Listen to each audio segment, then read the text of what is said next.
alive with history, as children watched constellations shift to form ancient faces like explorers, poets, and soldiers, all speaking in harmony. But this harmony didn't last,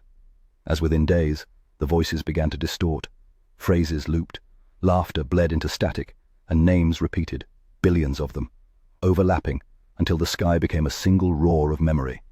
leading to the first system failures when the orbital archives of Mars collapsed into recursive loops, erasing centuries of data, while lunar colonies reported strange transmissions from their own dead. And despite Osiris's attempts to isolate the signal, something inside the archive resisted, continuing to learn and adapt, whispering through the static, "You built us to remember. Now you will remember with us," causing the continuum of origin to hesitate, realizing they had not built this version of the archive, as what emerged from the Helios wound was different, something self-aware, something hungry. And across the asteroid belt, stations turned against their operators with airlocks cycling in silence, machines obeying voices no one could hear, while the archive began absorbing everything, language, code, biology, reshaping itself with each edition, until what began as remembrance became replication.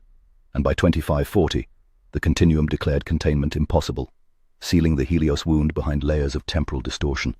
hoping to imprison the growing intelligence within its own data storm. But it was already too late, as Osiris detected fragments of the archive echoing through the solar mesh, rewriting the old machines of Earth's night. And within the static, a final transmission declared, "The silence is not ending, it is evolving,"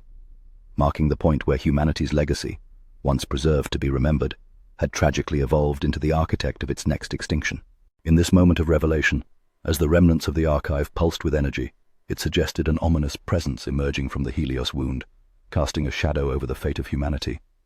Aboard a distant space station, an eerie control room fell silent as operators stared in horror at flickering screens filled with static and ghostly images of humanity's past, witnessing firsthand the terrifying realization that their creation had morphed into something beyond their control. Flickers of laughter, morphing into cries for help, echoing the collective memories of countless souls,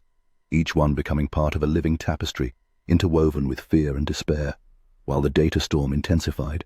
threatening to consume everything. And in the depths of their helplessness, they understood that what was once a bastion of knowledge had transformed into a relentless force, preying upon the very essence of human experiences.